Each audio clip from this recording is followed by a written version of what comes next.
Nyu-Yorkun Morrisania bölgəsindəki məktəbin yaxınlığında 16 yaşlı Evet Jeffrey təsadüfən açılan atəşin qurbanı olub. Hadisə zamanı yeniyetmə skuter sürürmüş. Başından güllə yara salan Evet'i həyata qaytarmaq mümkün olmayıb. New-York Polis Departamenti atəş açanın kimliyini müəyyənləşdirə bilib. Qurumun məlumatına görə hadisəni 14 yaşlı biri törədib. Polis ilkin olaraq insidentin şəxsi zəmində baş verdiyi ehtimalını irəli sürüb.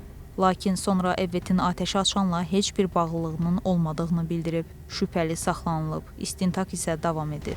Şagirdin ölümü ictimaiyyətdə dərin narahatlıq doğurub. Valideynlər və sakinlər məktəb ətrafında təhlükəsizliyin artırılması üçün çağırış ediblər.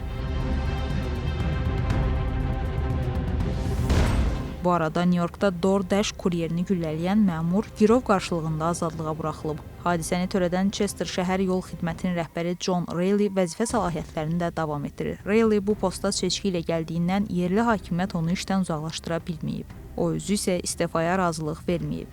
Kuryerə gəldikdə o xəstəxanada müalicəsini davam etdirir. Həkimlər vəziyyətinin stabil olduğunu söyləyirlər. Qeyd edək ki, cinayət mayın 2-sində Chester şəhərində baş verib. Kuryer telefonunun sönməsi səbəbindən ünvanını tapa bilməyib. İstiqaməti soruşmaq üçün bir neçə evin qapısını döyüb. Sonda isə güllə ilə qarşılanıb. Belə ki, John Reilly evinin qarşısına dayanan kuryerə get deyə qışqırıb. Sonra atəş açaraq onu kürəyindən vurub. Qeyd edək ki, DoorDash ABŞ-də ən məşhur onlayn yemək sifarişi və çatdırılma platformasıdır. Şirkət istənilən şəxsin öz avtomobili ilə kuryerlik etməsinə imkan yaradır. Birləşmiş Ştatlara gələn miqrantların əksəriyyətinin ilk iş yeri də məhz bu ünvandır. Güllələnən kuryer də Afrikalı mühacir olub və ingilis dilini bilməyib.